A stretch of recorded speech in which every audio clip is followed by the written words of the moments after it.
Hola cinefanáticos y serie fanáticos, bienvenidos al resumen de la serie de The Last of Us, adaptada del videojuego del mismo nombre. Antes de empezar, y si ya viste el videojuego, quiero que me comentes las referencias que notes en este capítulo. Sin más introducción, empecemos. En 1968, científicos discuten en televisión sobre lo peligroso de los virus y las bacterias, pero uno de estos científicos, el Dr. Newman, dice que los hongos son mucho más peligrosos ya que estos pueden alterar la mente. Tan es así que la gente los usa para ponerse happy, ustedes ya me entienden. Da el ejemplo de cuando un hongo invade a una hormiga y llega a su cerebro pudiendo controlar la mente de la hormiga y la maneja a su antojo, y no contento con esto, se alimenta de la hormiga. El otro científico le dice que esa infección de hongos es imposible en humanos, pero el Dr. Newman dice que es probable que si las condiciones de temperatura se dan, el hongo pueda infectar a humanos, a millones de humanos. Además, no hay terapia ni vacuna para eso, y si eso pasa, los humanos perderíamos. Saltamos al 26 de septiembre de 2003 en Texas. Conocemos a uno de nuestros protagonistas, Joel Miller, quien vive con su hija. Joel cumple 36 años ese día. Luego llega Tommy, el hermano de Joel, y hablan sobre el trabajo. Su hija se siente un poco mal, pues él trabajará hasta tarde, pero Joel promete que volverá con un pastel y todos se van en la camioneta ya que Joel llevará a su hija a la escuela. La hija de Joel va donde un relojero después de la escuela para que arregle el reloj de su padre, pero en medio de eso se ve que la policía está un poco ocupada y se apuran a cerrar el lugar. La echan, no sin antes advertirle que debe ir a su casa de inmediato. Ella va donde sus vecinos a hornear galletas, mientras su vecina está en la cocina. Ella ve unas películas para pedirle prestada, pero la madre de su vecina, que estaba casi paralizada por la edad, empieza a tener movimientos un poco extraños. Pero cuando la hija de Joel se va, está como si nada, aunque el perro la mira demasiado raro, y la fuerza aérea merodea todo Texas. Ya entrada la noche, Joel llega a casa sin el pastel. Ella le entrega su reloj arreglado. Lo mandó a reparar con el dinero que ella tomó del mismo Joel, pero lo que importa es el detalle, y terminan viendo la película. Joel recibe una llamada de Tommy, quien está preso por verse involucrado en una pelea en un bar. Él deja a su hija en la cama durmiendo y se va para allá a las 11 de la noche. A las 2 de la mañana, un helicóptero la despierta y ella sale buscando a su padre, quien no ha regresado. Ahí ya tenemos diferencias con el prólogo original del videojuego, pero bueno, eso lo veremos después. La mascota de sus vecinas va a la casa. Ella sale a la calle y ve que todo está muy raro. Cuando ella trata de llevar a la mascota a la casa de sus vecinas, esta se resiste a volver. Ella entra, pero no hay señal de la señora Adler. Encuentra sangre y ve tirado al padre de la señora Adler y a la madre de ella mordiéndola en el cuello con hongos saliendo de su boca. Su vecina zombie la empieza a seguir y justo llega su padre de repente, quien de un solo guamazo detiene a la viejecita. Pero esto es solo el comienzo. Los Adler ya se han vuelto zombies. En el camino, Joel explica que parece que parásitos están invadiendo a las personas y se están volviendo locas. Se encuentran con el tráfico de todas las personas queriendo salir de allí y se meten en un campo, pero el ejército ha bloqueado todos los caminos. En las calles, todo sigue siendo un caos.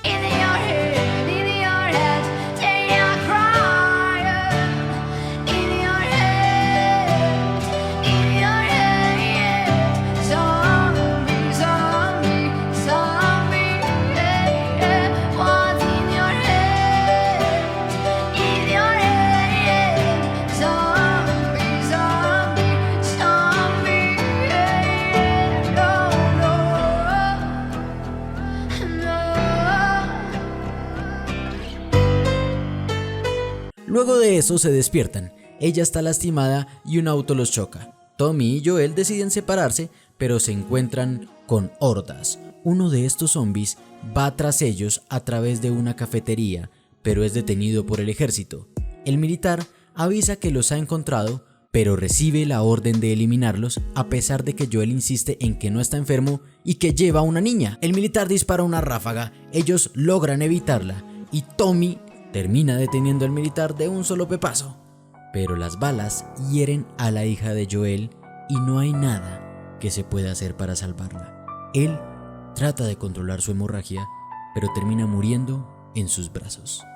Esta escena, la del militar y el fallecimiento de la chica, es igual que en el prólogo del videojuego. El tiempo pasa, 20 años para ser exactos. Es 2023, re turbio. Conocemos a nuestra segunda protagonista, Ellie, quien va desamparada hasta llegar a una zona acuartelada de Fedra donde la rescatan. Allí vemos avisos donde tenemos más información sobre el virus, como que los síntomas de la infección son tos, habla enredada, espasmos musculares y cambio de ánimo. Además que depende del sitio de la mordida, la infección puede ser más rápida o más lenta. Sospechan que ella está infectada por una herida que tiene en su pierna, pero al revisarla, confirman sus sospechas. Ella está infectada. Le dan unos sedantes y no sabemos más de ella. Joel trabaja y vive del día a día incinerando cuerpos. Es más, uno de esos cuerpos se parece al de la niña. En fin, él también trabaja pues en lo que salga, incluso limpiando cloacas. Ellos viven en una ciudadela donde no hay infectados, un área protegida, por decirlo así, y que es controlada por Fedra. Quienes salen de esa zona sin autorización son condenados a la horca. El dinero son estos papelitos llamados raciones. Joel también trabaja como contrabandista de sustancias, las cuales vende al que pague por ellas. Uno de estos militares le advierte que en la noche no vaya a salir, que las luciérnagas ya han eliminado a varios militares. Las luciérnagas son una especie de milicia que no están muy de acuerdo con los militares. Su eslogan es: cuando estés perdido en la oscuridad, busca la luz. Luego conocemos a Tess y a Robert, contrabandistas, quienes discuten porque Robert estafó a Tess por una batería que él terminó vendiendo. No es algo nuevo, ya que a Robert le gusta estafar a las personas, entre ellas a Tess y a Joel. Ella recibe una paliza de los hombres de Robert cuando ella estaba buscando venganza por esa estafa, pero Robert le teme mucho a Joel. Ella dice que no le va a decir nada a él y que hagan de cuenta que nada pasó. Pero la conversación es interrumpida. Un carro explota y de Robert no volvemos a saber nada. Tess queda atrapada en una batalla entre Fedra y las luciérnagas. Ella dice: ey, estoy en son de paz, pero creen que ella es una luciérnaga y terminan reduciéndola. Volviendo con Ellie, está en una celda atada. Le piden que cuente de 1 a 10 para saber si tiene problemas de habla y buscan otros síntomas de infección, y le preguntan por su nombre. Ella dice llamarse Verónica. El caso es que ella lleva ahí días y cada día le hacen las mismas pruebas. Pero además, ella está siendo custodiada por las luciérnagas. ¿Pero cómo así luego no estaba con los de Fedra? Después les explico.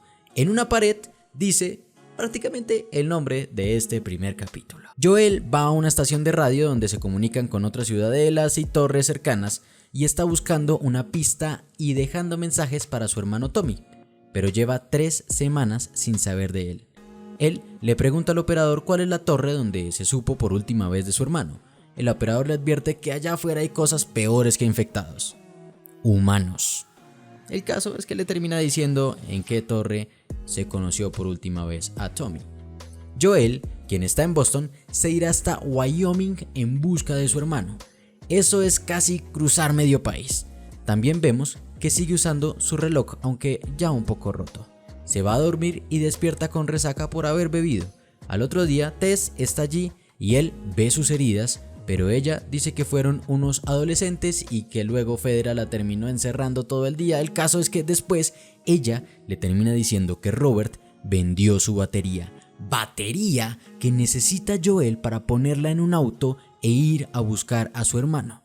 Ella le recomienda ir con cautela para poder recuperar la batería. En otro lugar conocemos a Marlene, que, dato curioso, es personificada en la serie por la misma actriz de doblaje y captura de movimiento del juego. Ella es la líder de las luciérnagas que tienen encerrada a Ellie. Marlene explica que Fedra es una dictadura que ellos deben derrotar para restablecer la democracia de ese país. Sin embargo, en 20 años no han tenido éxito y terminan planificando su estrategia de unificarse con las luciérnagas de Boston y de mudarse de allí, llevándose con ellos a Ellie. Tess y Joel siguen tras la pista de su batería y parecen que están cada vez más cerca. Marlene se presenta ante Ellie y nos revelan que Marlene le salvó la vida a la niña porque pudieron haberla eliminado. Claro, ella estaba infectada. Y viene una de las grandes revelaciones. Marlene ya conocía a Ellie desde que era una niña. tanto así que la llevó a la escuela de Fedra muchos años atrás, pero pues ella terminó escapando. Marlene dice que tiene un propósito para ella, le dice un secreto que después les voy a revelar, pero pues si ya saben la historia del videojuego ya saben cuál es el pequeño secretito de Ellie. Tess y Joel se infiltran bajo un edificio, pero hay una sorpresa, un infectado, pero ya está muerto. Tess, quien ya había estado allí bajo ese edificio, no lo había visto antes y temen que se haya infectado en ese lugar. Suben la escalera, pero tras la puerta escurre sangre. La escena es dantesca, pero Robert ya está muerto, algo que varía del videojuego donde es Tess quien lo termina eliminando. Resulta que el edificio donde están es nada más ni nada menos que la base de las luciérnagas donde Marlene está herida y es encontrada por Joel. Ellie trata de atacarlo, pero él lo impide y Joel y Marlene se reconocen de inmediato. Robert trató de venderle la batería, sobre todo en mal estado, a Marlene y ella se enojó y pues se enojaron todos y de ahí el tiroteo. Marlene explica que la batería era para sacar a Ellie de ahí y ahora le pide a Joel llevarla. Él se niega diciendo que no lleva a personas. Marlene explica que está herida y que Fedra viene en camino. Además, que si la llevan a la otra base de las luciérnagas, les van a dar allí todo lo que ellos pidan, baterías, provisiones, whatever, todo lo que ellos necesiten se los van a entregar en la otra base de las luciérnagas. Teniendo en cuenta esto, Joel y Tess terminan aceptando y la chica se va a regañadientes con ellos. Y así comienzan su travesía nuestros protagonistas. Primero, la llevan al departamento. Hay que descansar obviamente antes de tomar camino.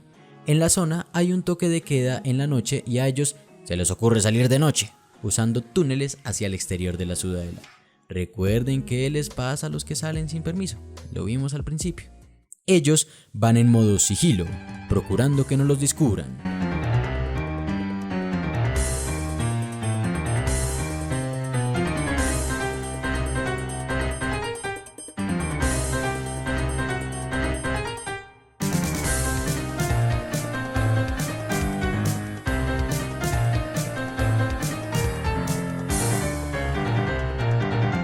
Pero son descubiertos por uno de Fedra, ¿lo recuerdan? Pero Ellie lo termina atacando. El militar los amenaza, pero Joel recuerda qué pasó la última vez que estaba en una situación similar y en esta ocasión no permitirá que le pase nada a la chica, así que le da sus buenos trancazos al tipo. Digamos que no quedó reconocible. Tess se da cuenta de que Ellie está infectada, pero la chica insiste en que la herida fue hace semanas y a ella no le pasa nada. Con una herida en el brazo, como la que tiene ella, tuvo que haberse infectado en cuestión de horas. Pero ella es inmune. Ese es el secreto de Ellie. Ella es inmune a esta infección. Con Fedra pisándole los talones, deciden escapar. En la radio del departamento de Joel empieza a sonar Never Let Me Down Again de Depeche Mode, que se estrenó en 1987. Eso es una clave que significa peligro. Pero luego hablamos de las canciones, los años de lanzamiento y qué significa cada una de ellas. El caso es que al ritmo de esta canción termina el capítulo con los edificios de fondo, tal como en el videojuego. No olvides suscribirte. Mi nombre es Alejandro Solans y nos vemos en el próximo resumen.